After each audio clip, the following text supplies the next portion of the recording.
D'accueillir, non pas Pierre devant moi comme c'était prévu, mais Vincent Morelli, en lieu et place.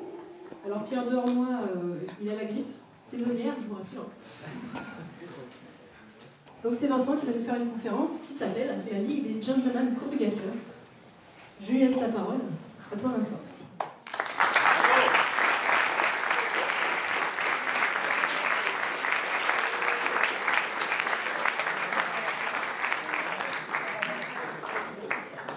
Bonsoir. Ah, c'est la bonne distance là. Vous m'entendez comme il faut? Ok. Donc bonsoir. C'est effectivement, comme l'a souligné Elsa, un plaisir et un honneur d'être parmi vous ce soir. C'est aussi quelque chose de parfaitement inattendu, puisque l'orateur prévu a attrapé, comme on l'a dit, la grippe. Et donc je voudrais commencer cette conférence en lui adressant tous mes vœux de rétablissement. J'emmène pas large parce que voilà, la conférence, je vais commencer à la préparer cet après-midi à 2h. Et voilà, vous me direz. Alors, à moins que vous soyez spécialiste, il y a un mot qu'on ne comprend pas dans ce titre. Voilà, je l'attendais, celle-là, on me l'a déjà faite. Merci. C'est bien parti. Gentleman, ça ne m'étonne pas, Régis, que tu ne saches pas ce que ça veut dire.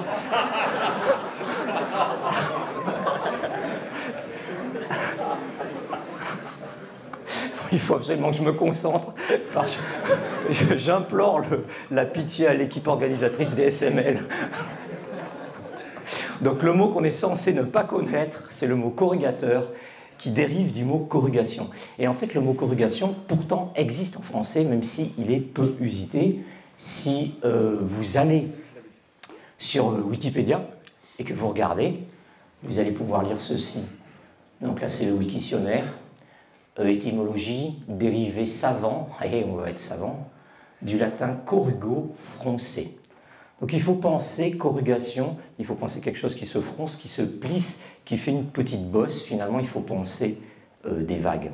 Alors, si le mot corrugation est peu usité en français, il est assez commun en anglais, et il est en particulier utilisé pour le papier corrugué, qui est, vous savez, ce carton qui fait des ondulations comme ceci, et qui a l'avantage de présenter une direction qui est rigide et une direction perpendiculaire qui est flexible.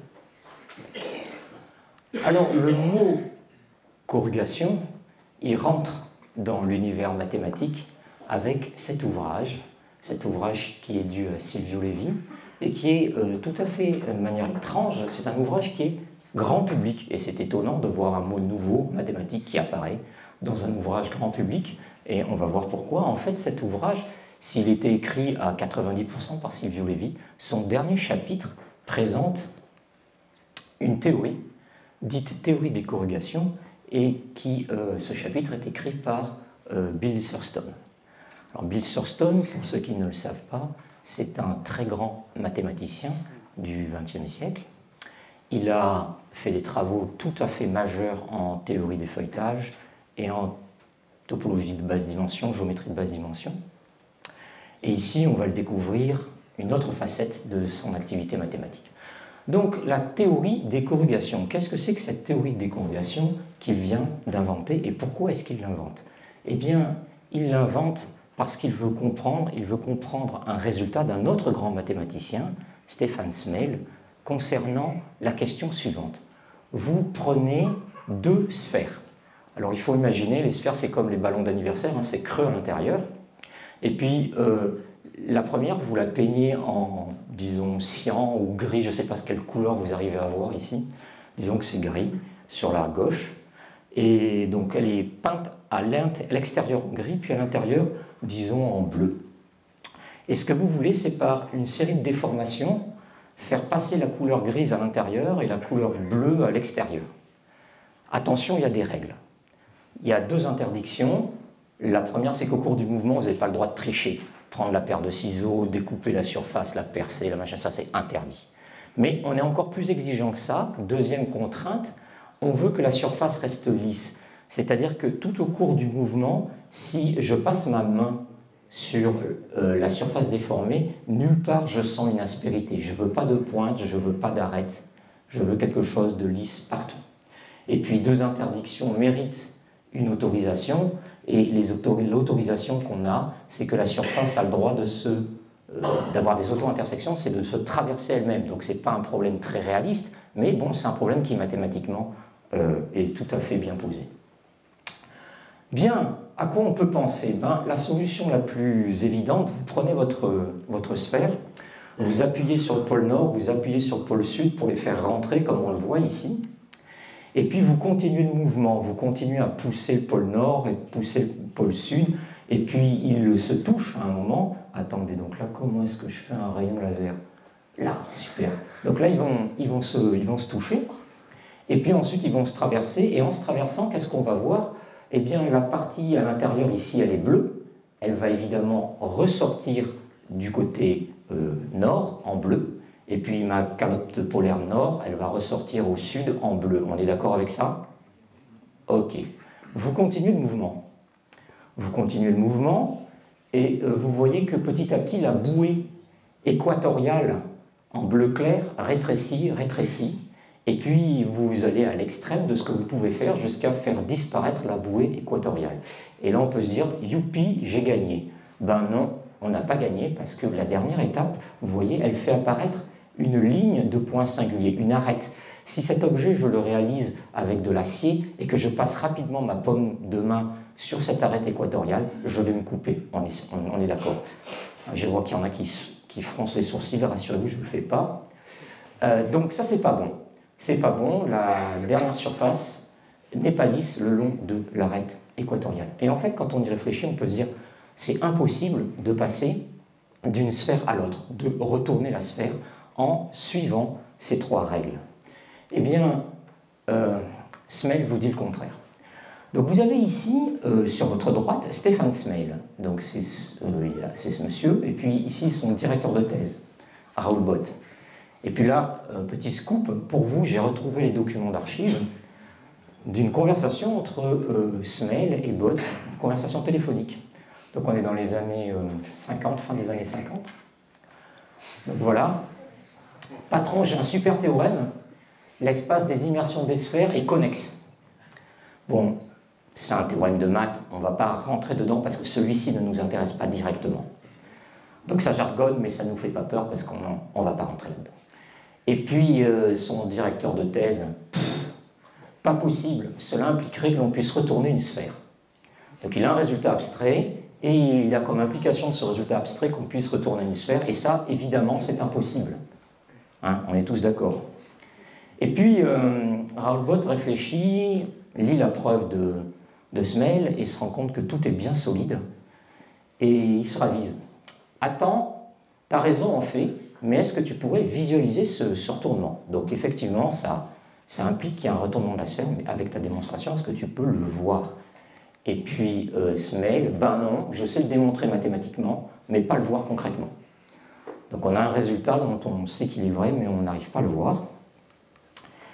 D'où un défi de visualisation. Comment est-ce qu'on va pouvoir visualiser, toucher avec l'œil en quelque sorte, ce retournement? Ici, une petite parenthèse, la réaction de Thurston, donc qui est à gauche, vis-à-vis de la démonstration de Smale, vous voyez ce qu'il nous dit. Les étapes logiques du raisonnement de Smale sur les immersions des sphères étaient claires et constructives. Pourtant, après avoir lu sa démonstration, je n'avais pas d'image mentale cohérente. Je n'étais pas satisfait de ma compréhension car elle ne me semblait pas suffisamment vivante et directe. Je vous propose une petite histoire de ces défis de la visualisation du retournement de la sphère, une histoire que je vais couper en 94. Il faut savoir qu'elle continue jusqu'à maintenant. Alors, d'abord, Arnold Shapiro, en 61, donc on n'est pas très longtemps après, qui est un ami de Raoul Bott et qui trouve une solution. et qui a beaucoup de mal à l'écrire, à la dessiner et à l'écrire, et finalement il va renoncer. Donc il va renoncer à la publier, et puis malheureusement on est en 61, je crois qu'Arnold Shapiro meurt en 62. Alors ceci dit, il n'écrit pas d'article, mais il en parle autour de lui, il en parle en particulier à Bernard Morin. Et Bernard Morin, de ce qu'il comprend, transforme la solution de Shapiro, et lui aussi voit un retournement, mais bon, c'est un mathématicien au fait qui est aveugle. Et à l'époque, il n'y a pas vraiment de moyen pour visualiser ce retournement, donc ce qu'il a dans la tête, il essaye de l'expliquer, et il essaye de l'expliquer en particulier à René Thom, qui est un mathématicien considérable, et puis à Georges Francis, à Jean-Pierre Petit, etc. Ensuite, René Thom se dit, ben, je vais raconter cette histoire-là à un autre mathématicien, qui est un topologue différentiel, je vais aller voir Anthony Phillips, que l'on voit ici à droite, René Thom étant à gauche, et il lui explique la solution, et puis Phillips comprend encore une nouvelle solution. Donc vous voyez, à chaque étape, chacun reconstruit une solution plus ou moins personnelle. Et puis finalement, Anthony Phillips va se lancer dans une série de dessins, des dessins qui vont être publiés au Scientific American en 1966. Et bon, vous voyez là, une des étapes, c'est pas hyper simple. D'accord? On n'est pas dans le degré d'immédiateté qu'on aimerait atteindre avec une visualisation. On voudrait que ça soit complètement évident. Bon, continuons. Et on découvre Charles Pugh. Charles Pugh qui, puisqu'on n'arrive pas à faire des dessins, il va prendre du grillage à poules et il va faire des sculptures. Toute une série de sculptures qui illustrent le retournement de la sphère, celui de Morin, de Bernard Morin, le mathématicien aveugle. Bon, malheureusement, ces modèles vont être volés, on ne les retrouvera jamais. En tout cas, jusqu'à présent, on ne les a pas retrouvés. Ces modèles en grillage à poules, c'est déjà une belle avancée, mais ce n'est pas encore vraiment ce qu'on veut. Nous, on veut des images, des belles images, et on comprend quelque chose. Et ça va arriver, au moins pour les images, avec un exploit qui est réalisé par Max Nelson, qui va, après, je crois, 6 ans ou 7 ans de travail acharné, réussir un film d'animation, un film de synthèse. D'ailleurs, il est considéré comme l'un des pionniers du film de synthèse, des images de synthèse. Un film qui illustre le retournement de la sphère de Morin. Et là, c'est impossible de ne pas avoir un moment de recueillement et de regarder ce film pour voir un petit peu voilà, à quoi ça ressemblait en 1977, un des tout premiers films d'animation, 7 ans de boulot. Donc vous avez la sphère qu'on est en train de déformer. Donc c'est le fameux mouvement où on amène un des pôles, on le fait sortir comme ceci. Est-ce que vous voyez les différences de couleurs? Parce que moi je ne les vois pas du tout. On ne voit rien du tout, on est bien d'accord. Ça ne serait pas la prise VGA qui fait n'importe quoi? Donc officiellement il y a une partie rouge, une partie bleue. Si vous ne voyez pas la partie rouge, on est très très mal. Tout est bleu, non mais c'est une schtroumpf. Où il va ce KBVGA? Il va ici. Et ça va là. Bon, je ne sais pas ce qui se passe, il manque de la couleur. J'avais cette impression aussi sur le premier écran, qu'il manquait quelque chose. Il doit y avoir un faux contact quelque part. Donc bref, c'est pas tellement rendre justice à ce film que de lui enlever la couleur. Donc officiellement, vous avez 2 couleurs et vous voyez là un magnifique retournement de la sphère. J'espère que vous êtes heureux. Alors ceci dit, même si on avait les couleurs, le retournement qui est réalisé là est difficilement compréhensible. En particulier parce qu'il n'y a aucune transparence et que sans transparence, on a beaucoup de mal à imaginer ce qui se passe à l'intérieur. Et à l'intérieur, il s'en passe des choses. Bien, c'était notre moment d'émotion. Et voyons la réaction de William Thurston. Les modèles de Pugh étaient magnifiques, bien faits, et chaque transition était claire. Mais, contrairement à ma première intuition, il m'était difficile d'appréhender d'un seul coup d'œil les surfaces à auto-intersection qui étaient si admirablement représentées. Il m'est également difficile, même après leur étude soigneuse, de les assembler en un tout cohérent. Et donc, c'est cette insatisfaction, ce désir de mieux comprendre le retournement de la sphère qui va pousser Thurston à découvrir la théorie des corrugations. Qu'est-ce que c'est qu'une corrugation? Une corrugation, ben voilà, c'est un petit morceau de surface qui fait une bosse. Et en quoi est-ce que c'est intéressant de faire une bosse? Ben, c'est intéressant de faire une bosse parce que vous gagnez en flexibilité. Si vous voulez déformer votre surface, vous vous rappelez les règles de Smale, on n'a pas le droit de faire apparaître des arêtes, on n'a pas le droit de faire apparaître des pics. Eh bien, si vous rajoutez une petite corrugation, vous autorisez une liberté de mouvement bien plus grande sans faire apparaître de pics ou de pointes ou d'arêtes, de points qui ne seraient pas lisses. Je vais vous montrer la force de ces petites corrugations sur un exemple. Vous avez là deux courbes, et le grand jeu, c'est d'imaginer donc ces courbes dans le plan. Il faut imaginer que c'est des lacets de chaussures et que vous pouvez déplacer dans le plan. Et vous voulez déformer la courbe que vous voyez là sur la courbe qu'on a en dessous. D'accord? Et vous voulez la déformer, mais de façon continue, sans bien sûr tricher, et sans faire apparaître des pointes. Vous n'avez pas le droit de pincer votre courbe. Eh bien, si je vous donne deux courbes au hasard, en général, ce n'est pas possible de faire ça. Donc, il ne faut pas prendre deux courbes au hasard. Ici, je n'ai pas pris deux courbes au hasard. Il y a un théorème mathématique qui vous dit que ces deux courbes, on peut passer de l'une à l'autre sans créer des arêtes. Alors, on peut voir ce résultat comme un résultat abstrait et puis ensuite se dire, mais comment je fais dans la vraie vie? Comment je fais? Même si les mathématiques me disent que je peux passer de là à là sans créer de pointes, comment je fais? Eh bien, voilà comment Thurston s'y prend. Il commence par mettre des corrugations partout. Ensuite, il déforme bêtement. Bêtement veut dire linéairement. Il vise, il va tout droit vers l'autre courbe. Les corrugations permettent de ne pas créer des points singuliers. Ensuite, vous les démêlez et vous les faites maigrir. Et voilà, vous y êtes arrivé.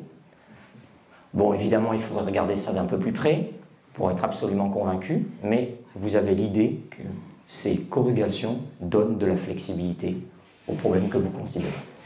Et donc, Thurston va utiliser ces corrugations pour retourner la sphère. Donc là, vous avez d'un côté, la sphère, elle est or et puis violette. Vous voyez que dès la première étape, il crée des corrugations. On les voit ici, les corrugations, et elles vont rester tout le long. Ces corrugations, elles vont basculer le long de la bande équatoriale. Le mouvement général, c'est celui tout bête de se faire traverser les calottes polaires. Et puis, on va éviter la formation de points singuliers sur l'équateur, justement parce qu'on a mis des corrugations tout au long de la déformation. Donc, ça empêche les points singuliers d'apparaître. Et je vais vous montrer un film. J'espère que celui-là, on va le voir, parce que voilà, les corrugations apparaissent. Ici, c'est les pôles nord qui se traversent. Et puis, il se passe des tas de choses qu'on ne voit pas. On fait maigrir les corrugations, comme tout à l'heure, et on retrouve la sphère de départ. Voilà, vous êtes tous convaincus, vous êtes tous compris, on est tous d'accord. Alors, si vous n'y croyez pas, n'attendez pas de moi que je décortique la déformation, parce qu'il existe sur Internet un film qui a été fait par d'ailleurs Thurston et son équipe, Silvio Levi, un film de, je pense, à peu près une vingtaine de minutes, qui décortique chaque étape de ce retournement et qui veut vous expliquer exactement comment ça se passe. Donc je ne ferai certainement pas mieux que le film. Donc allez regarder ce film si vous voulez être convaincu. Vous tapez retournement de la sphère et puis Thurston et vous allez tomber dessus. Alors, maintenant la joie de Thurston douchée. Quand j'ai découvert les corrugations, j'étais fou de joie. Ben oui, vous imaginez un peu le succès éclatant des corrugations. Vous découvrez ça, paf, vous faites un retournement de la sphère comme ça en sifflotant. C'est pas une petite affaire, un retournement de la sphère. J'étais fou de joie, je les ai présentés aux autres mathématiciens et j'ai donné des exposés sur le sujet. Mais j'ai été déçu du résultat. La théorie des corrugations était perçue comme obscure et compliquée plutôt que claire et convaincante. J'ai donc relégué le sujet au second plan. Donc on le comprend, Thurston met les corrugations de côté et on pourrait penser qu'après ça, les corrélations vont mourir de leur belle mort, mais non, en fait, il s'avère qu'elles vont apparaître comme un cas particulier d'une théorie plus vaste, qu'on appelle la théorie des corrélations, qu'on appelle la théorie de l'intégration convexe. Et cette théorie de l'intégration convexe, elle a été découverte simultanément, quasiment, par ce grand mathématicien, Mikhail Gromov, et je vais vous présenter cette histoire parallèle. Donc je la fais démarrer, mais elle pourrait démarrer bien avant, je la fais démarrer avec cet ouvrage, Relations aux dérivées partielles, qui paraît en 1986. Et cet ouvrage, en fait, présente donc cette théorie de l'intégration convexe. Et cette théorie de l'intégration convexe, c'est une machinerie pour résoudre des équations qu'on voit souvent apparaître en physique, des équations dites aux dérivées partielles. Donc, par exemple, l'équation des ondes, l'équation de la chaleur, que sais-je. Donc, des équations où j'ai des dérivées partielles et je voudrais les résoudre. Alors, l'origine des équations de dérivées partielles, c'est en grande partie la physique, et ici, on les considère de manière encore plus globale. Et puis, l'histoire est presque pareille, puisque au début, peu de gens s'intéressent à cette théorie. Regardez, probablement d'ailleurs que Thurston n'est pas au courant que, en cas particulier de la théorie de l'intégration convexe, il y a sa théorie des corrélations. Ce livre est la première pierre, donc ça c'est Gromov qui parle, pour l'édifice d'une théorie géométrique des EDP. Il n'est pratiquement pas connu parce que trop conceptuel. Alors il n'était pratiquement pas connu en 98, maintenant il est bien connu. Bien, alors je vous propose maintenant, tranquillement, confortablement assis sur vos sièges, de découvrir ensemble l'idée clé, l'idée centrale de la théorie de l'intégration convexe. On va regarder un problème qui n'a aucun enjeu mathématique. Vous allez voir, on trouve la solution facilement, mais par contre, il a un enjeu pour comprendre ce qui se passe au cœur de cette théorie. Je prends une courbe, donc une application de 0,1 dans C. Voilà l'image de mon segment, c'est ma courbe bleue là. Et j'imagine que la norme de la dérivée est toujours égale à 1. Autrement dit, mon vecteur vitesse est de norme constante, égale à 1. Donc si la vitesse est constante égale à 1 et que vous vous baladez pendant un temps de 1 seconde, ici votre longueur c'est 1. On est d'accord? Bon. Et puis je me donne deux nombres. Je me donne un nombre R plus grand que 1. Je voudrais augmenter ma vitesse. Je ne voudrais pas être à vitesse 1, je voudrais être à vitesse R. Par exemple, pensez R égale 2, mais vous pouvez penser R égale 10 000. Et puis, je veux un nombre delta que j'imagine petit. Et delta, vous voyez, c'est en gros l'épaisseur de ce voisinage tubulaire de ma courbe. Donc cette épaisseur, elle pourrait être toute petite.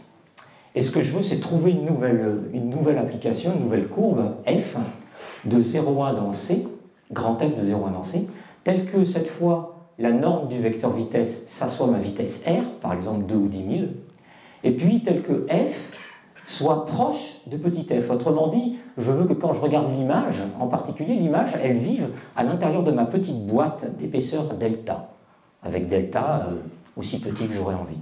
On est d'accord pour ce problème? La solution, c'est pas trop dur. Comment faire? Si la courbe est parcourue à vitesse, disons 2, vu que le temps de parcours est toujours le même, la longueur parcourue, ça sera 2. Donc on est en train de me dire, mets-moi une courbe de longueur 2 à l'intérieur de ce petit rectangle qui ne soit pas trop loin donc de ma courbe bleue de départ. Comment vous allez faire? Vous allez faire comme ça, évidemment. Vous allez osciller de façon à avoir la longueur 2. Ok. Alors ce qui est intéressant, c'est pas tant la solution, en fait, dans ce problème. Ce qui est intéressant, c'est comment on écrit cette solution. Comment on l'écrit formellement. Parce que dessiner une courbe comme ça, là, non, c'est fait, mais l'écrire formellement, comment est-ce qu'on pourrait faire? L'idée, c'est la suivante. Je vais essayer de construire, non pas grand F, mais grand F'. Je vais d'abord travailler sur la dérivée. Si je connais bien sa dérivée, de toute façon, je connaîtrai bien f, parce qu'il suffira d'intégrer. On est d'accord? Alors, j'ai dessiné ici ma courbe bleue. Ici, vous avez le vecteur vitesse, il est de norme 1. Et puis moi, je dois trouver un nouveau vecteur vitesse de norme un peu plus grande. Ici, vous voyez, disons qu'il est de norme 1,3. Donc je peux le prendre où? Je peux le prendre sur un cercle de rayon 1,3. On est tous d'accord? N'importe où sur ce cercle de rayon 1,3, j'aurai une dérivée dont la norme vaut 1,3. Et maintenant, je réfléchis. Je réfléchis, si je veux faire des choses qui font des oscillations comme ça, si je regarde mon vecteur vitesse, bon, en haut de mon oscillation, il est horizontal, je suis en train de descendre, il se penche, en bas, il est de nouveau horizontal, il remonte, il se penche, en haut, il est horizontal. Mon vecteur vitesse, qu'est-ce qu'il fait? Il fait ça. On est d'accord? Il oscille. Donc, eh ben, je vais écrire cette oscillation. Je vais écrire que mon vecteur grand F' de t, il est de norme R, vous le voyez ici. Et puis le reste, comment je l'obtiens? Je l'obtiens comme une rotation de mon vecteur vitesse de départ, petit f', d'angle θ. Donc je vais avoir EIθ fois f' de t. Tout va bien? D'accord. Maintenant, il faut choisir θ. θ, ça doit osciller. Ben, vous voyez ici, j'ai dessiné un arc avec une amplitude maximum, disons alpha, et j'imagine que ma vitesse, elle va osciller entre moins alpha et plus alpha.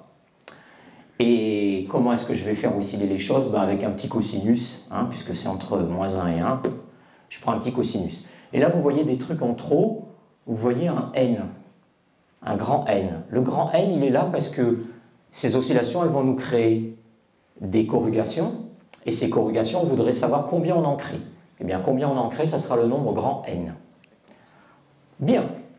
Une fois que j'ai fait ça, je connais parfaitement f', grand f'. Donc, il me suffit de l'intégrer pour connaître grand f. On est d'accord? Et maintenant, ben, j'ai gagné, je vais dessiner grand f. Et je vois ça. Ah, j'ai pas gagné en fait. En fait, j'ai pas gagné. Évidemment, ça oscille, mais ma courbe, elle fait n'importe quoi. Elle part, elle dévie. Et la vraie question maintenant, c'est mais comment je fais pour avoir une courbe qui ne dévie pas, qui reste bien le long de ma courbe de départ? Donc la question, c'est ça, éviter les comportements déviants. Bon. L'idée est la suivante, et c'est l'idée clé de l'intégration convexe. L'idée, c'est que l'angle alpha, on ne doit pas le choisir n'importe comment. Si vous choisissez votre angle alpha n'importe comment, ça part n'importe où. Comment bien choisir le nombre alpha? Eh bien, le nombre alpha, l'angle qui est... mince, on ne voit pas, pardon. L'angle qui est ici, là, cet angle alpha, je vais le choisir très soigneusement. Je vais le choisir de façon à ce que quand ma dérivée parcourt l'arc de cercle, en moyenne, elle vaille exactement f' de t. L'idée clé est la suivante. On va se débrouiller pour que grand f' de t, en moyenne, ça soit petit f' de t. De telle façon à ce que, en gros, les variations de grand f soient en moyenne les mêmes que les variations de petit f. On est d'accord? Si en moyenne ma dérivée c'est la même, on peut imaginer que les variations en moyenne seront les mêmes. Et donc que quand je vais intégrer, j'obtiendrai des fonctions qui sont proches entre elles, petit f et grand f. Donc l'idée, c'est de choisir alpha de telle manière que, en gros, quand je fasse la moyenne, je tombe sur f' de t. Comment ça s'écrit que la moyenne de mon arc rouge, c'est f' de t? Ben, mon arc rouge, je sais exactement ce que c'est. Je l'ai paramétré tout à l'heure, il est là. J'en prends la moyenne. Je vois que j'ai une constante f' de t, une constante, voilà, des deux côtés que je peux simplifier. Et j'ai donc une équation où mon inconnu, c'est alpha, et tout le reste est connu. Donc je peux, si j'ai de la chance, et on en a, dans les cas raisonnables, je vais pouvoir résoudre cette équation et avoir ce fameux alpha. Et quand je choisis bien le alpha, c'est-à-dire quand le alpha est fait de telle façon que f' en moyenne c'est petit f', eh bien, dans ce cas-là, quand je fais mon image, j'ai quelque chose qui est bien centré. Et c'est normal, en moyenne, de combien je me suis déplacé ici, ben, je me suis déplacé de la même chose que en moyenne, je me suis déplacé avec la fonction bleu foncé. Bon, c'est un point un peu délicat. C'est ça le cœur de l'intégration convexe. Le cœur de l'intégration convexe, c'est que je pars de quelque chose qui n'est pas une solution. Je veux une solution, mais je veux être proche de ce quelque chose qui n'est pas une solution. Et pour rester proche, je dois me débrouiller que ma dérivée, en moyenne, elle fasse, la dérivée de ma nouvelle fonction, en moyenne, fasse le boulot que faisait la dérivée de la fonction initiale. En particulier, au plus vous allez augmenter votre nombre de corrugations, au plus vous serez proche de votre courbe initiale. Je vais vous montrer ça.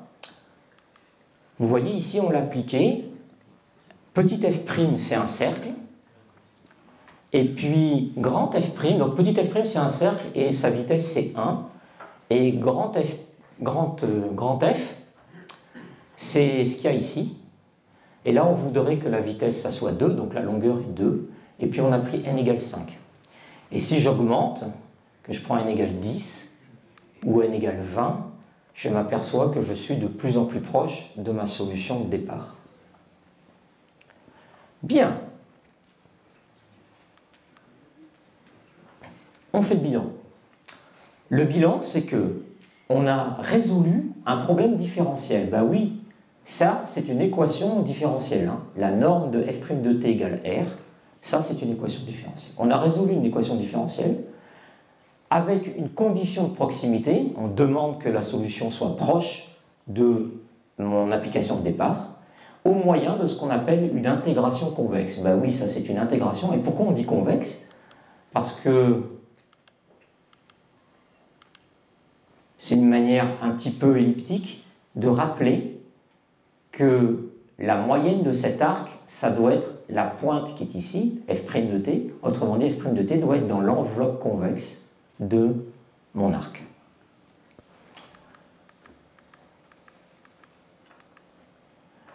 Bref, avec cette idée relativement élémentaire et avec le cerveau de Gromov, vous pouvez généraliser tout ça et avoir un outil extrêmement puissant pour résoudre des problèmes différentiels. Et cette résolution va naturellement faire apparaître ces fameuses corrugations. Je vous propose d'illustrer tout ça sur un exemple célèbre qui est le théorème de plongement de Nash. Et donc on va découvrir un nouveau mathématicien. Voici John Nash. Il doit avoir à peu près 25 ans. On doit être au début des années 50, quelque chose comme ça. Alors c'est un jeune chargé de travaux dirigés au MIT. Il commence sa carrière en quelque sorte, mais il a déjà une très haute estime de sa personne. Il a une grande confiance en lui.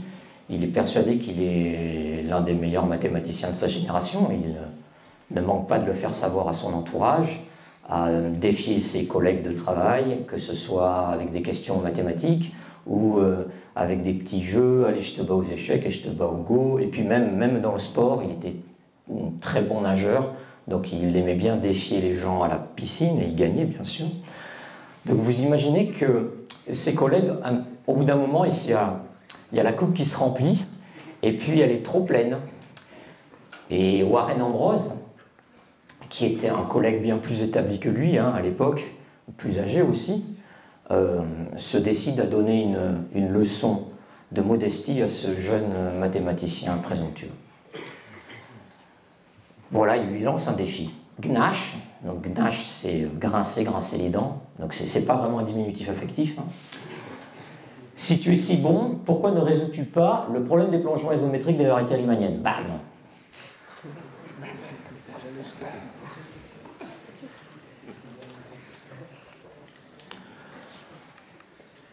Alors, qu'est-ce que c'est que ce problème? Je ne vais pas rentrer dans le problème des plongements isométriques patin-couffin, je vais regarder une occurrence particulière de ce problème. C'est un problème qui est difficile, qui résistait depuis Riemann, donc depuis 1854 exactement. Parce que quand on écrit ce que ça veut dire ce problème, on voit arriver des équations aux dérivées partielles, dites non linéaires, bon, les plus dures quoi, en quelque sorte, et on n'est pas tellement à l'aise pour résoudre ce genre d'équations. Si vous voulez vraiment savoir à quoi ça ressemble, en gros, dans les cas les plus simples, le cas de la dimension 2, ça revient à trouver une fonction de R2 dans R3, telle que, étant donné trois fonctions, on vous donne trois fonctions, G1, G12, G22, eh bien vous devez résoudre ces équations. Pas commode. Hein. Et là on est dans le calcul. Bien. Alors je vous propose, plutôt que de regarder ce théorème, ce problème des plongements isométriques, de regarder une question attenante et qui concerne les sphères. Alors voilà la question attenante. Imaginez que vous ayez une sphère et qu'elle est faite d'un matériau dans lequel vous ne pouvez pas étirer ni contracter le matériau. Par contre, vous pouvez le déformer. Pensez à une feuille de papier. Une feuille de papier, vous ne pouvez pas l'étirer ni la contracter, mais vous pouvez la déformer. Imaginez que la sphère soit faite d'un tel matériau et vous avez une sphère, disons, de rayon 1. Et moi, je viens avec cette petite boîte. Donc, votre sphère de rayon 1 est grande comme ça. Et je vous demande, est-ce qu'il est possible de déformer la sphère sans l'étirer, sans la contracter, on est bien d'accord, de manière à ce qu'elle rentre là-dedans et sans bien sûr lui créer des arêtes, des pointes, tout ça, ce qu'on ne veut pas. Hein, ça, on sait déjà qu'on ne veut pas ce truc-là. Est-ce que ça, c'est possible? Quand on y réfléchit, qu'est-ce que ça veut dire que le matériau ne peut pas s'étirer ni se contracter? Imaginez que vous ayez dessiné une courbe sur le matériau. Si vous l'étirez, vous êtes en train d'allonger la longueur de la courbe. Si vous le contractez, vous êtes en train de réduire la longueur de la courbe. Quand on dit que le matériau, je ne peux ni l'étirer ni le contracter, ça veut dire qu'on va préserver la longueur de toutes les courbes qu'il y a sur le matériau. On est bien d'accord? Préserver la longueur des courbes, ça veut dire garder la même longueur pour toutes les courbes, même longueur, iso, même métrique mesure, voilà d'où vient le mot isométrique. Pourquoi on parle d'un problème isométrique? Alors, réaliser un plongement isométrique d'une sphère à l'intérieur d'une sphère plus petite, par exemple à l'intérieur de cette boîte, bon c'est pas vraiment une sphère plus petite, mais vous avez compris l'idée, c'est rigoureusement ça. Vous prenez la sphère, vous essayez de la plonger là-dedans, sans modifier les longueurs et en ne créant aucun POC, rien du tout. Alors faisons l'expérience. Prenez des balles de ping-pong. Les balles de ping-pong, c'est intéressant parce que le matériau avec lequel elles sont composées, en première approximation, il ne s'étire ni ne se contracte. Par contre, il est déformable. Alors très bien, on peut faire l'expérience. Vous prenez la balle de ping-pong, vous essayez de la déformer. Vous avez probablement déjà essayé et vous vous êtes rendu compte que ça, vous n'y arrivez pas. Vous pouvez y aller de toute votre force. Enfin, en tout cas, moi, de toute la mienne, j'y arrive pas. Maintenant, peut-être vous êtes super fort et il se passe un truc, c'est-à-dire qu'il se passe ça. Tout d'un coup, vous poquez la balle. Poquer la balle, ça veut dire que finalement, vous avez fait apparaître des choses qui étaient interdites, des arêtes, des pointes, etc. Donc ça, c'est vraiment pas le droit. Finalement, il vient à l'idée que c'est impossible de déformer ma sphère sans la poquer ou sans déformer les longueurs. J'attire aussi votre attention sur le fait que ne pensez pas que le matériau de la balle de ping-pong il ne soit pas déformable. Si vous scalpez la balle de ping-pong, vous allez vous rendre compte que la balle de ping-pong, vous pouvez la déformer relativement aisément. C'est vraiment le fait qu'elle soit toute fermée qui la rend rigide, complètement rigide. Bien, on voit déjà, rien que sur ce petit problème, à quel point c'est compliqué. Vous imaginez le théorème, là on ne voit qu'une toute petite question attenante. Alors, théorème, vous avez le droit de déformer une sphère en gardant toutes les distances, mais attention, il va venir des POC, mais par contre, vous ne pouvez pas le faire sans POC. Enfin, on se rend compte que c'est déjà compliqué cette affaire, et c'est qu'un cas hyper particulier, et évidemment, Warren Ambrose lui a posé le cas le plus général, et j'aime bien l'imaginer en petit diablotin, en train de dire, allez, bon courage, Nash, hein, t'es pas sorti d'affaire. Et ça m'est pas trop difficile d'imaginer la réaction de Nash, parce qu'il a eu cette réaction maintes fois sur d'autres problèmes. Ce sera fait dans une semaine. Ah, mais il doute de rien. Surtout que là, le problème avait à peu près 100 ans. Hein. Et un problème sur lequel un certain nombre de grands mathématiciens s'étaient cassés tout d'entier. Bref, non seulement... alors là, il ne va pas vraiment dire que ce sera fait dans une semaine, il va faire pire. Quelque temps après, il va annoncer qu'il a démontré le résultat. Vous imaginez un peu les mâchoires qui se décrochent. C'est pas croyable. Un mathématicien aussi jeune, il a déjà réussi à démontrer ça, sauf que quand on lui demande qu'est-ce qu'il a fait, il n'a rien fait du tout. Il n'a même pas commencé le problème. Donc c'est un merveilleux moyen de ruiner sa carrière scientifique. Évidemment, les éloges pleuvent.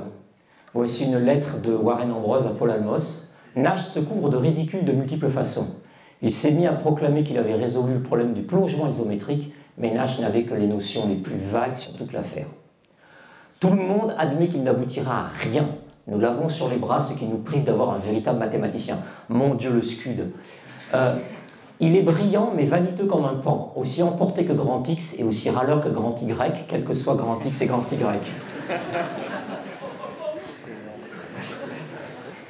Cette lettre, c'est une merveille. Je ne l'ai pas mise en entier, mais c'est tout de la même veine, quoi. On rigole tout le long de la lettre, c'est très plaisant. Alors, en fait, ça ne va pas du tout démonter Nash. Nash, en fait, avait probablement la stratégie de faire croire qu'il avait résolu ce résultat pour voir quelle serait la réaction de la communauté, pour se dire si oui ou non il allait s'engager là-dedans, si le jeu en valait la chandelle. Et donc là, il est convaincu que le jeu en vaut la chandelle, il s'y engage, et en 2 années, il va plier le problème. Il plie le problème en 54. Le résultat que je vous propose ici date de 55 parce que j'ai besoin d'un résultat complémentaire dû à Kuiper pour énoncer ce que je vous énonce. Donc il démontre que contrairement à ce que suggère l'intuition, il existe des plongements isométriques d'une sphère à l'intérieur d'une sphère plus petite. Par contre, la régularité sera faible. Si vous avez déjà commencé un peu les régularités, les différentiabilités, etc., ça sera juste C1. Ça veut dire qu'on va pouvoir dériver l'application une fois, mais pas 2. Donc c'est très étrange. Comment ça marche? Alors, pour faire marcher ça, vous partez avec une sphère de rayon 1, et puis vous commencez par tricher. Vous imaginez que le matériau est déformable, et vous la déformez, vous la rendez beaucoup plus petite que là où vous voulez la rentrer. Par exemple, si vous voulez la rentrer là, vous la rendez à l'état d'un 9. Donc là, vous avez triché à mort sur toutes les longueurs. On est bien d'accord, vous avez tout rétréci, on est dans la triche maximum. Donc là, c'est l'étape que vous voyez là. On a une sphère trop petite. Donc on a triché. Ça veut dire quoi? Ça veut dire que toutes les longueurs sont trop courtes. Donc il va falloir allonger les longueurs. Comment on allonge les longueurs? Eh bien, ma foi, pour changer des corrugations. On va mettre des corrugations. Qu'est-ce que ça fait quand je mets comme ça une vague de corrugations? Je m'aperçois qu'une courbe qui prendrait les corrugations comme ça perpendiculairement, cette courbe-là, sa longueur, elle a beaucoup augmenté par rapport à la situation où il n'y avait pas de corrugation. Est-ce que vous y croyez? Parce qu'elle n'arrête pas de faire ça. En quelque sorte, je vais petit à petit, en rajoutant des corrugations, rattraper mon défaut de longueur. Toutes les longueurs sont trop petites, je vais les rattraper petit à petit, je vais les augmenter pour retrouver toutes les bonnes longueurs. C'est la technique. Évidemment, ce faisant, les courbes qui sont par exemple au sommet d'une corrugation, ces courbes-là, elles n'ont pratiquement pas bougé de longueur. Hein. On est tous d'accord, elles n'ont presque pas bougé de longueur. Donc elles, il faut s'en occuper. Et comment on va s'en occuper? On va s'en occuper avec une seconde vague de corrugation qui va venir, voilà, un peu en biais. Cette seconde vague, on va en mettre moins, on va en mettre beaucoup plus, mais par contre en amplitude beaucoup moins haute, de façon à ne pas trop perturber ce qu'on a fait précédemment, parce qu'on ne voudrait pas non plus trop augmenter ce qui se passe dans cette direction. Oui, mais là on ne s'est occupé que de 2 directions, il y a plein d'autres directions possibles. Ah oui, c'est vrai, ça, il y a plein d'autres directions possibles, donc je vais continuer. Je vais rajouter un 3e niveau de corrugation. Vous le voyez, ce 3e niveau, on le voit un petit peu, je pense. Et puis vous continuez comme ça ad vitam aeternam, à l'infini. Et si vous prenez comme il faut tous vos paramètres, eh bien, ce procédé, je vous le garantis, va vous donner à la limite un objet qui est composé d'un empilement infini de corrugations de plus en plus petites, mais un objet qui aura préservé toutes les longueurs de la sphère. On appelle ça une sphère réduite, et ça ressemble à peu près à ça. Et si on compare par rapport à la sphère de départ, ici on a réduit d'un facteur à peu près 1,5. Alors vous voyez ce qu'il y a de rigolo avec ça. Bon, ça reste une expérience de pensée, mais très rigolote. Imaginez que, donc convenons entre nous que la Terre c'est une sphère ronde. Et maintenant, vous imaginez, vous en faites un modèle isométrique de la taille d'un petit globe que vous avez sur votre bureau. Donc vous mettez des corrugations, hop, vous avez un globe terrestre tout corrugué, comme ça, sur votre bureau. Et s'il y a une minuscule amibe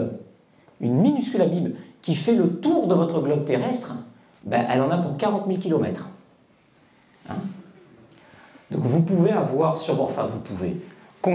Ah, ça y est, je crois que... Ah si, c'est bon. Conceptuellement, on peut imaginer un globe terrestre qui ne ment pas sur les longueurs. Quand vous voyez 10 000 km sur votre globe, il y a vraiment 10 000 km. Waouh. Ok. C'est cette visualisation. Alors, il faut savoir que la situation était un peu similaire à celle qui s'est passée, à celle de Smail, c'est-à-dire que le résultat de Nash donnait quelque chose de relativement peu constructif, et que la construction que vous venez de voir, eh bien, elle est due à cette équipe de 6 personnes, donc Boris Thibert, Francis Lazarus, donc de gauche à droite, Vangelis Bartos, Roland Denis, Damien Romer, et puis votre serviteur. Si vous voulez voir plus d'images, vous allez là-dessus. Aya! Pardon, non, il n'y a pas de Aya, c'est juste que j'étais surpris. Vous allez sur le site du projet EVA et vous allez trouver plein de jolies images. Bien, donc on a compris que dans cette ligue des gentlemen corrugateurs, bon, c'est toutes les personnes qui font de la corrugation, et là on en a vu un paquet, hein, entre Thurston, entre Gromov, entre Nash, entre Kuiper, ça fait déjà du monde, mais ça fait essentiellement des géomètres, et il se trouve qu'en fait, cette ligue, elle va un peu plus loin que juste le domaine de la géométrie. Je vais vous parler maintenant de la mécanique des fluides. Avant de vous parler de la mécanique des fluides, j'aimerais savoir combien de temps il me reste, parce que j'ai peur. 10 minutes, un quart d'heure. 5-10 minutes. Je craque, je clonk. Un couteau dans le cœur, c'est ça qu'on m'a mis. Un couteau dans le cœur. Bon. Ok, on va aller un peu plus vite pour les EDP alors. L'histoire commence, en tout cas on l'a fait traditionnellement commencer avec Euler. Euler à qui Frédéric II demande de concevoir une fontaine, la fontaine du Palais de Sans Souci. Mais Euler, au lieu de faire ça, disons, raisonnablement, avec les moyens du bord, se dit, tiens, et si j'écrivais les équations de la mécanique des fluides? Donc il les écrit, et il obtient les fameuses équations d'Euler. Vous voyez, U, c'est le champ de vitesse, P, c'est la pression, F, c'est les forces, le fait que c'est incompressible, c'est écrit ici. Bon, bref, vous avez une équation en dérivée partielle, pas particulièrement sympathique, mais bon, elle est là. Pas particulièrement sympathique parce qu'elle n'est pas vraiment linéaire. Et puis, très vite, on se rend compte que ça ne marche pas trop. Le premier à s'en rendre compte, c'est Jean Leron d'Alembert. Il se rend compte que si on calcule à partir de l'équation d'Euler la pression exercée par l'air sur les ailes d'un oiseau, on trouve 0. C'est un peu embêtant si on veut que l'oiseau y vole. Or, les oiseaux volent. Scoop. Regardez ça. Paradoxe proposé aux géomètres sur la résistance des fluides. Ça, c'est d'Alembert. Ça me fait toujours une émotion pas possible de lire ces textes. Je ne vois donc pas, je l'avoue, comment on peut expliquer par la théorie d'une manière satisfaisante la résistance des fluides. Il me paraît au contraire que cette théorie traitée et approfondie avec toute la rigueur possible donne, au moins en plusieurs cas, la résistance absolument nulle. Paradoxe singulier que je laisse à éclaircir au géomètre. Et en fait, ce n'est pas vraiment un géomètre qui va éclaircir le paradoxe, c'est... Ah, mais même lui, il a envie que je m'arrête tout de suite, là. C'est un peu... Bon, bref. Qu'est-ce que j'étais en train de vous dire? Ah oui, j'étais en train de vous parler de Navier. C'est Navier, un ingénieur, qui va trouver le problème, c'est qu'il manquait un terme. Il manquait un terme ici, qui officiellement est en rouge. On aura bien ri avec ça. Et qui prend en compte les frottements entre les particules du fluide. Et ce terme-là manquant, c'est lui qui empêchait les oiseaux de voler. Alors, il faut savoir que Navier-Stokes, c'est une équation sur laquelle on ne connaît malheureusement pas grand-chose. On la comprend à peu près en 2D, en 3D, c'est la cata. En particulier, il y a une question concernant l'équation de Navier-Stokes qui est mise à prix pour pas mal d'argent, je crois un million de... Je ne sais pas si c'est des euros ou des dollars. Bon, c'est probablement la façon la plus difficile d'obtenir 1 million d'euros, je vous le dis tout de suite. Je vous recommande ce petit livre qui s'appelle L'équation du millénaire, qui est une BD qu'on peut télécharger gratuitement. Donc voilà, je ne fais pas de la pub intéressée, disons. Et dans cette petite BD, on nous raconte Navier-Stokes. Je la trouve très très sympa, vraiment. vous aviez Ingrid et Gaspard. Donc Ingrid, c'est la physicienne, tout enthousiaste, qui explique à Gaspard, qui est le poète, le littéraire, qui lui explique Navier-Stokes. Et bon, vous voyez Gaspard tout naïf, puisqu'on a l'équation, pourquoi ça ne marche pas? Déjà, on a une équation, ça ne veut pas dire qu'on sait calculer la solution, c'est une équation de dérivée partielle, ce n'est pas si évident que ça. Donc ça fait plusieurs fois qu'on le dit, hein, quand on tombe sur les équations aux dérivées partielles, c'est rude. Voici une autre... Attendez, je vais changer, je pense que c'est la pile qui me veut du mal personnellement. Là, ça marche, là? Oui, alors on va espérer que ça marche sérieusement. Vous avez Jean Leray. Jean Leray, c'est quelqu'un qui a eu un impact très important sur l'étude de Navier-Stokes. Et Jean Leray qui explique cette fameuse question qui est posée. À l'heure actuelle, on ne sait pas si partant de quelque chose de gentil et de régulier, l'équation ne va pas se transformer au bout d'un certain temps en une horreur non régulière. On dit qu'il y a un risque d'explosion en temps fini des solutions. Alors après, vous avez l'histoire d'amour, évidemment. Donc Gaspard qui drague doucement, comment elle s'appelle, Ingrid. Un peu comme dans une histoire d'amour, quoi, si vous voulez. Alors, je vais là abandonner là la bande dessinée. Pour ceux pour qui le suspense serait insoutenable de l'histoire d'amour, je peux spoiler, ça finit bien. Je peux peut-être pas en dire autant sur Navier-Stokes, il faudra attendre la fin de l'histoire, mais ça je ne sais pas. Donc on ne sait pas trop comment ça se comporte, et en particulier on ne sait pas si les solutions n'explosent pas, c'est-à-dire avoir des données qui vont vers l'infini. Alors très récemment, enfin très récemment à mon échelle à moi, en 93 et 97, un paradoxe a été soulevé concernant les équations d'Euler, qui s'est ensuite transporté aux équations de Navier-Stokes. Alors je vous lis le paradoxe, il existe une solution faible non nulle de l'équation d'Euler sans forçage à support compact en temps et en espace. Ah, ça fait toujours du bien d'entendre des maths. Bon, peut-être on n'a rien compris, et vous savez, quand on ne comprend rien en maths, vous savez ce qu'il faut faire? Il faut aller demander l'avis à un député.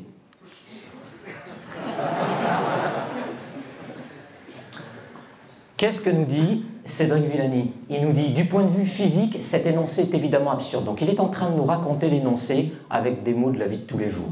D'ailleurs, souvent, il la raconte un peu avec encore plus de fioritures. Il imagine qu'on se balade dans une forêt, on tombe face à un lac. Le lac, il est parfaitement plat, une mer liquide. Non, un lac liquide. Enfin bref, vous voyez ce que je veux dire, étale. Et voilà ce qu'il nous dit.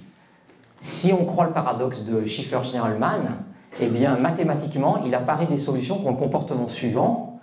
Il décrit un fluide initialement en repos, donc tu vois, le lac est tout tranquille, et puis qui tout d'un coup se met à s'agiter spontanément sans qu'aucune force ait été exercée sur lui. Il a le truc qui bouillonne, qui fait n'importe quoi. Après quoi, il revient au repos de lui-même, violant outrageusement le principe de conservation de l'énergie. Bang! Donc c'est quand même un paradoxe assez embêtant, quoi. Il y a eu les oiseaux qui ne pouvaient pas voler, puis maintenant on a les lacs qui se mettent à faire n'importe quoi. Regardez aussi sa conclusion, enfin en tout cas la réflexion qu'il en tire. Ce paradoxe nous oblige à reconsidérer le modèle, ou tout du moins la définition des solutions. À ce jour, nous ne savons pas, même en dimension 2, quelle est la bonne notion de solution faible. Je ne vous parle pas de solution faible et forte, parce que voilà, il ne me reste que 3 minutes probablement. Le paradoxe de Schiffer-Schnirelmann nous a permis au moins de mieux prendre la mesure de notre ignorance dans le domaine de la mécanique de fluide. Voilà, on ne sait rien, c'est dit, c'est fait. Alors, les corrélations dans tout ça. Eh bien, on s'est rendu compte, en particulier, Camillo de Lelis et Laszlo Szekelyidi, ces deux mathématiciens, se sont rendus compte que ce paradoxe de Schiffer-Schnirelmann, ils pouvaient d'abord le redémontrer beaucoup plus facilement, en avoir une vision beaucoup plus claire, beaucoup plus convaincante pour tout le monde, en utilisant les outils de l'intégration convexe. Donc tout d'un coup, l'intégration convexe est apparue chez les eudépistes. À partir de là, qu'est-ce qu'on peut se dire? On peut se dire, bon d'accord, d'abord, bienvenue aux eudépistes dans cette ligue des gentlemen corrigateurs, Et puis, surtout, on peut se dire, est-ce que ça, c'est le signe de la force de l'intégration convexe? Vous vous rendez compte, l'intégration convexe, ça peut résoudre des problèmes en géométrie, ça peut résoudre des problèmes en mécanique des fluides, ou est-ce que tout simplement, en fait, c'est peut-être les deux mêmes problèmes? Donc ça, c'est une voie qui a été suivie par Marshall Slemrod, qui a écrit une série de papiers qui montrent qu'en fait, il y a une dualité entre l'équation d'Euler et puis trouver des objets isométriques deux dimensionnels dans R3. Il y a une dualité. C'est pareil de résoudre l'équation d'Euler et de trouver des plongements isométriques. Vous voyez comment il l'écrit. Peut-être que la question des valeurs initiales en dynamique des fluides et celle des plongements isométriques en géométrie différentielle pourraient être plus que deux problèmes analogues. Et voilà, il montre une dualité. Bien, est-ce que je peux réclamer, quelle heure est-il? Est-ce que je peux réclamer 5-10 minutes? Ouais, vous m'autorisez 5-10 minutes? Ok. Parce que je voulais parler de quelque chose de très important, vraiment, qui me tient beaucoup à cœur. Ok, cette ligue, on est nombreux maintenant dans la ligue. Hein. Vous avez les EDPistes, vous avez les géomètres. On est nombreux, mais moi, j'en ressens une absence.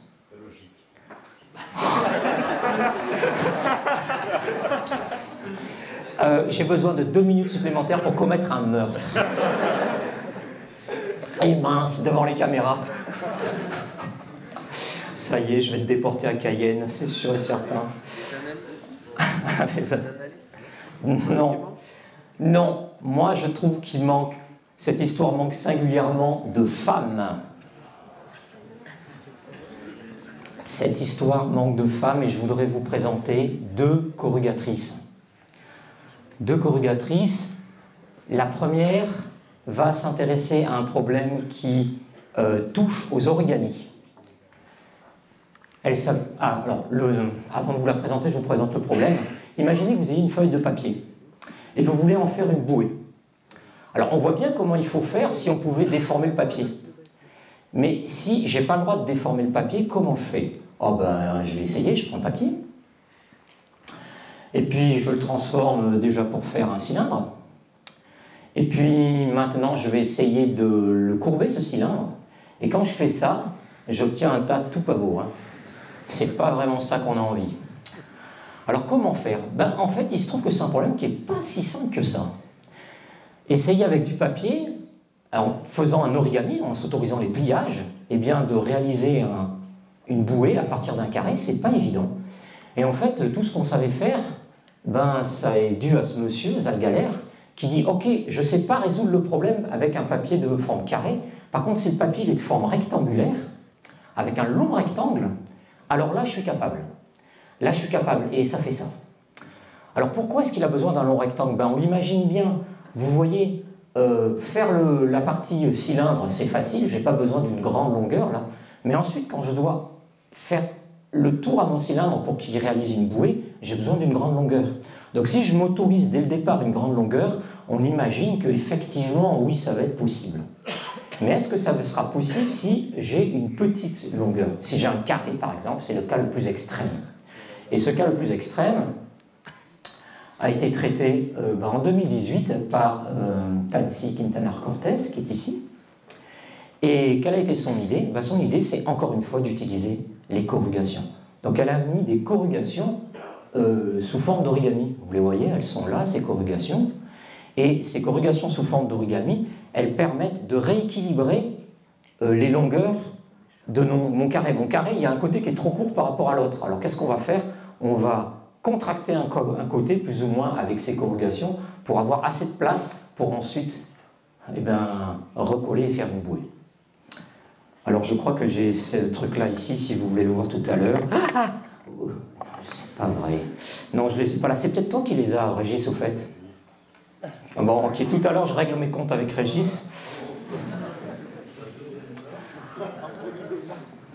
Vous avez là un petit film qui présente ces corrugations.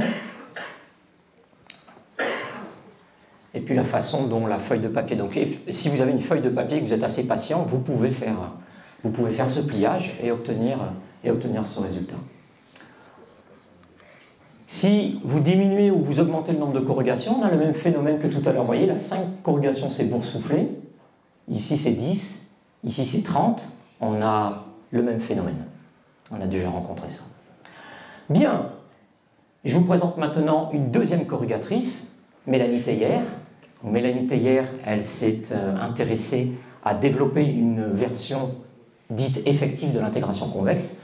Elle a des résultats qui sont bien plus généraux que ce que je vais vous présenter. Je vais vous présenter une occurrence particulière que je trouve assez sympathique et que j'ai notée, la Pokéball de Teillier. Bon, je ne sais pas si elle est super d'accord avec cette appellation. Quel est le problème? Le problème, c'est qu'on veut couper en deux une sphère. Exactement, on veut la quotienter. Alors, couper en deux, il ne faut pas imaginer ce qui est écrit là. Vous voyez, là, on imagine l'orange, la coupe en deux, ça serait trop facile. Non, on veut la quotienter, on veut mettre ensemble les points 2 à 2 et voir l'espace qui en résulte. Donc, je prends le centre de ma sphère, et puis, vous voyez, quand j'ai deux points qui sont antipodaux, comme ceci, ben, je dis que ça ne forme plus qu'un seul point. Donc je veux faire des couples de points, et chaque point a son compagnon ou sa compagne de l'autre côté. Hein, on passe par le centre de la sphère. Et je voudrais considérer non pas l'ensemble de tous les points, mais l'ensemble de tous les couples. Alors pour ça, facile, hein, puisque à chaque fois que j'ai un point en haut, ben, j'en ai un en bas, l'ensemble de tous les couples, ben, j'ai qu'à oublier ce qui se passe en haut.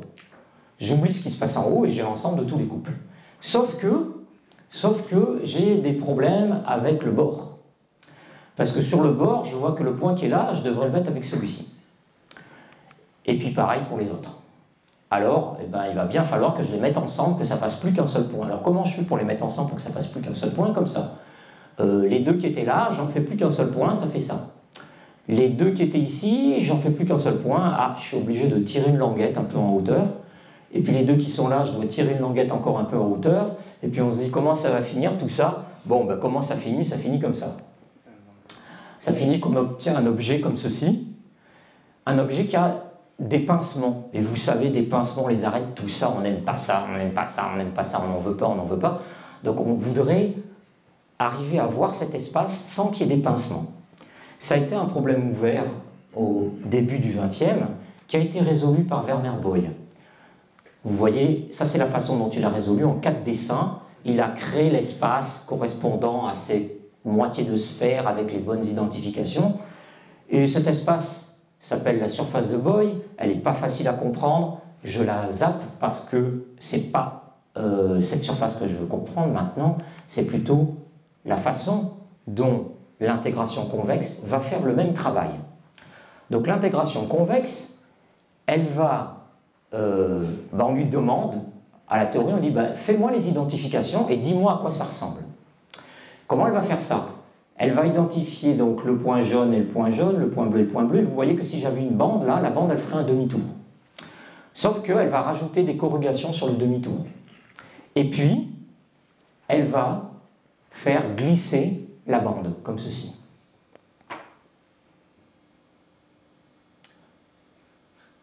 Pour réaliser l'identification avec tous les couples, je crois que j'ai... Ouh là là, qu'est-ce que c'est que ça?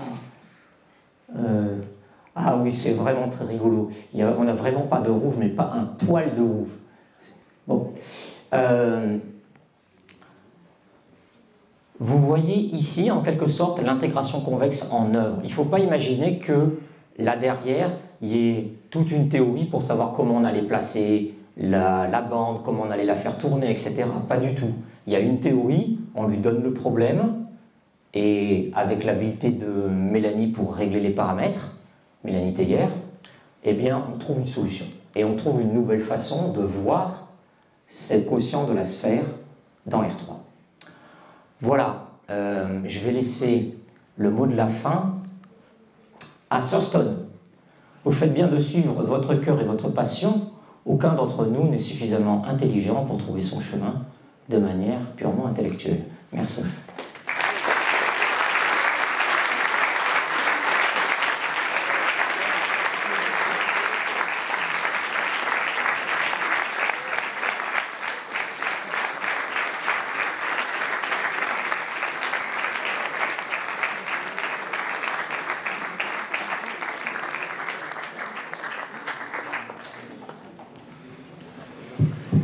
Alors, merci Vincent pour cette conférence, malgré le manque de rouge, désolé. On a encore un petit peu de temps pour quelques questions. On va essayer de faire un effort pour bien parler dans le micro, pour que ça apparaisse dans l'enregistrement. Alors, je vais essayer de passer le micro.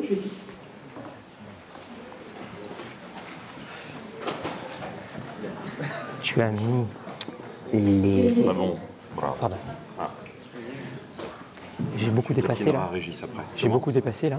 Est-ce qu'il y a un rapport entre les fractales et ce que vous avez montré ici, les corrugations? Parce que quand vous parliez de la Terre, la rentrée d'un petit globe, du coup, dans un petit globe, avoir 40 000, une ligne de 40 000 km, ça m'a fait penser au fractal, typiquement le flocon de Koch. On peut le faire rentrer dans un carré de longueur finie, avoir une dimension infinie, enfin un périmètre infini. Oui, ben c'est une très très bonne intuition. Donc la question c'est, est-ce que ça a à voir avec les fractales? Oui, il y a quelque chose de fractal dans ce qu'on regarde. Quand on a... Alors, est-ce que je suis capable d'aller vite sur cette affaire? Donc mon idée c'est de revenir en arrière et de vous montrer... Non, j'ai tout perdu. Non, en fait voilà. Ok. J'ai absolument tout perdu. Donc ici quand on accumule les corrugations, qu'est-ce qui va se passer? Il va se passer que si je zoome, je vais toujours voir à peu près la même image. Je vais toujours voir des petites bosses, des petites vagues. Donc je peux zoomer comme ça de nombreuses fois. Je dois avoir un film sur un autre objet qui est une bouée et sur lequel on peut zoomer et se rendre compte que effectivement on voit toujours la même chose. Et quand on voit toujours la même chose, ces propriétés d'auto-similarité, elles font énormément penser au fractal. Alors ici, il y a un vrai problème si on est mathématicien, parce que une fractale, c'est un objet infiniment fracturé. Peut-être je devrais vous montrer une fractale dans la vraie vie. Ah oui, j'ai ça en magasin, regardez. Hé hé. Voilà une fractale. On voit rien, il faut être un peu patient. Tout de suite, on voit rien. Ah oui, là c'est vrai que quand même, il y a un fond de vérité. Elle est sur un fond rouge, c'est ça? Mais je vais devenir fou, pourquoi on ne le voit pas ce truc-là?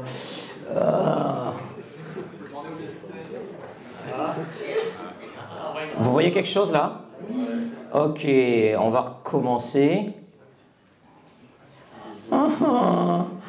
Je veux... Voilà, c'est bon. Là, ouf. Voilà, ça c'est une fractale. Et là, j'ai tellement envie que tout soit dans le noir. Je tente un truc de fou. Éclairage central. Attends, ça, j'ai le droit, ça? Voilà. Je fais ça comme ça. Donc vous voyez, ici on a une fractale très célèbre, peut-être la plus célèbre de toutes les fractales, c'est l'ensemble dit de Mandelbrot. Et vous constatez qu'on zoome dans cet ensemble. D'abord, cet ensemble est d'une beauté extraordinaire. Et puis vous constatez que quand on zoome à l'intérieur de l'ensemble, ce qu'on est en train de faire là actuellement, eh bien on voit des structures qui ont l'air de se répéter, de se ressembler, donc il y a une sorte d'auto-similarité de la figure. Je regarde à la loupe, mais à force de regarder à la loupe, je revois à peu près toujours la même chose. Alors pourquoi je voulais éteindre la lumière? Parce qu'en fait cette vidéo, je l'ai trouvée dans une vidéo dans les sites de relaxation. Donc vous avez 21 minutes d'images comme ça. Si on avait le son, vous entendriez une petite musique avec des clochettes, de l'eau qui coule, le vent et je sais pas quoi. Et c'est irrésistible pour dormir. Le point, c'est que ces objets-là sont vraiment fracturés. Et quand vous êtes fracturé, eh bien, imaginez qu'on les réalisait, c'est vraiment une expérience de pensée parce que c'est techniquement, je pense, totalement infaisable, mais qu'on les réalisait avec du métal. Et que je vienne avec cet ensemble-là par la tranche, et je viens vous frapper comme ça. Ça va vous faire mal, hein, ça va vous percer dans tous les coins. C'est pas un objet lisse. Ce n'est pas un objet lisse. Or, tout à l'heure, quand on a parlé de notre sphère réduite, on a dit partout je dois pouvoir passer la main et ça doit être lisse. D'accord? Donc il y a une grande différence entre l'autosimilarité qu'on voit pour la sphère réduite, on voit toujours les mêmes bosses, mais par contre, quand je passe la main, je me fais pas mal. En fait, l'autosimilarité sur les sphères réduites, elle n'est pas parfaite. Elle se dégrade au fur et à mesure des agrandissements. D'une manière relative, les amplitudes ne sont pas les mêmes. Elles sont de plus en plus petites. Tandis que dans une vraie fractale, eh bien, vous n'avez pas ça, et ça fait que la vraie fractale est tranchante, alors que la sphère réduite, elle est toute douce. Et c'est la raison pour laquelle on parle pour la sphère réduite de fractale lisse. Donc effectivement, c'est ces objets-là, ils ont quelque chose à voir avec les fractales.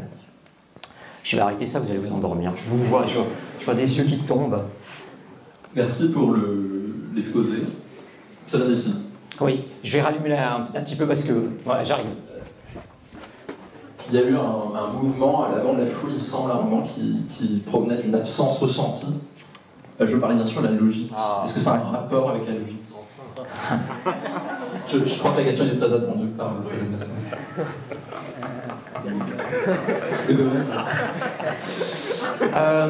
Alors, je pense qu'il serait logique ici que je m'empare d'une fractale taillée dans de l'acier et de m'en servir comme ça. Je ne sais pas comment ça s'appelle, ces trucs des ninjas. Voilà. Je suis seulement un disciple, je ne suis pas la cause du problème. Je ne peux pas effacer le symptôme. Est-ce que c'est un rapport Alors, ben voilà, ma réponse, elle est là. Je sais pas, on pourrait imaginer... Non, mais de toute façon, les maths sont fondées sur la logique, donc à la fin, on trouvera un rapport. Mais c'est tout ce que je peux te dire d'à peu près raisonnable. Il n'y a pas d'histoire de... Quand on parle de la dualité, je sais pas, géométrie, il n'y a pas une histoire de modèle derrière, de l'homotopie qui se cache. Alors, il y a plein de choses qui se cachent derrière, et ces objets-là... J'ai un fauve sur ma gauche. Ces objets-là sont aussi la source de pas mal de fantasmes. Je reçois un nombre qui n'est pas anodin de courriers de personnes qui me racontent ceci, cela sur soit la sphère réduite, soit son homologue, le torplat. Et en particulier, j'aimerais vous montrer la toute dernière. Ça m'a fait beaucoup rire. Donc regardez, donc la bouée toute en fractale lisse là, ça s'appelle un torplat en 3D, et vous voyez que vous avez une vidéo, un rapport avec la logique, ben le voilà. Vous avez une vidéo sur le torplat qui s'appelle La plus grande ruse de Satan. Voilà. J'imagine qu'il y a un lien avec la thermodynamique, c'est le démon Maxwell, il y a un lien évident avec la thermodynamique. Toi, tu vas pas finir la soirée vivant. Et avec les prochaines élections, vous avez parlé de députés, vous avez parlé de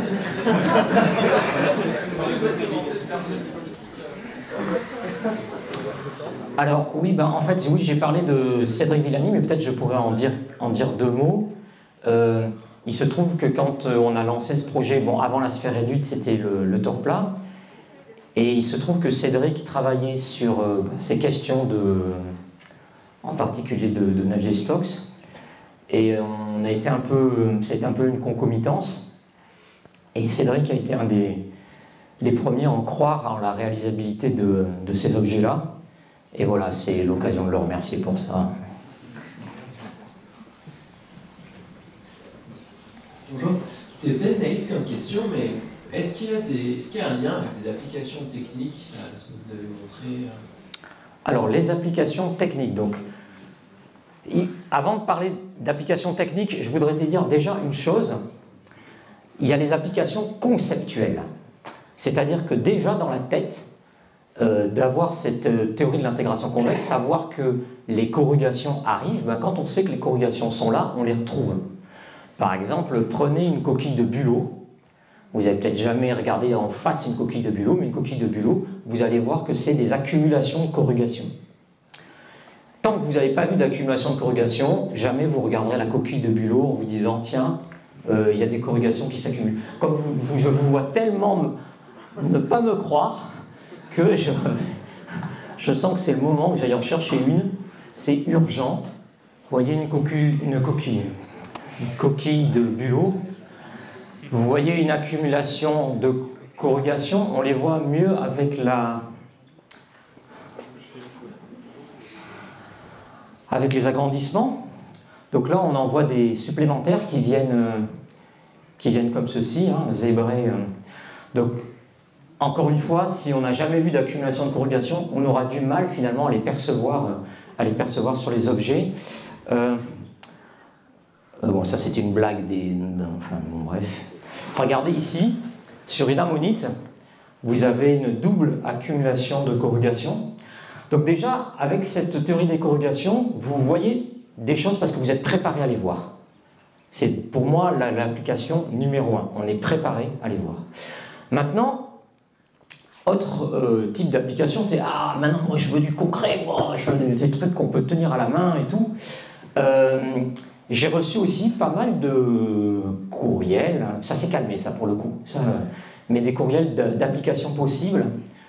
Voilà, bon, il y en a un peu de toutes sortes, mais j'ai envie de vous en proposer une parce à chaque fois que j'en parle, j'ai le cœur qui bat. C'est pour faire des parachutes de fusées pour les enfants. C'est pour vous dire que les applications, ça se loge à des endroits qu'on ne peut pas imaginer. Puisque vous pouvez prendre votre feuille de papier et avec quelques corrugations lui donner une forme courbée comme ça, comme un parachute. Eh bien, l'idée, c'est de mettre ça dans les fusées, dans les petites fusées, pour avoir un parachute qui se déplie à coup sûr et la fusée qui redescend tranquillement. Donc voilà une application, je ne sais pas si elle s'est faite, mais la personne qui fabriquait les fusées m'a pris contact avec moi, en tout cas, pour une application de ce type-là. C'est toujours extrêmement surprenant de constater les applications que peuvent avoir les mathématiques. Et ici, pour le coup, la théorie des corrélations, ça paraît étonnant. Voilà. On prend une dernière question. Du coup, au début, vous parliez des contraintes qu'on ne devait pas avoir de coins et tout ça. Mais mathématiquement, ça se traduit comment? Avec quel outil, en fait?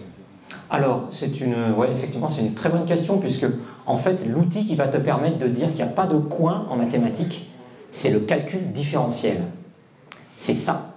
Qu'est-ce que ça veut dire quand tu calcules une dérivée? Ben, on te dit, c'est la limite d'un rapport. Hein, f de x moins, f de x moins f de x0 sur x moins x0. Et on te dit, tu prends cette limite quand x tend vers x0, si elle existe. Quand est-ce qu'elle pourrait ne pas exister? Ben justement, elle n'existe pas dans les situations où il y a des coins. Donc tu vas détecter les coins avec le calcul différentiel, tout simplement. Et pourquoi est-ce qu'on n'aime pas avoir des pics, des arêtes, etc.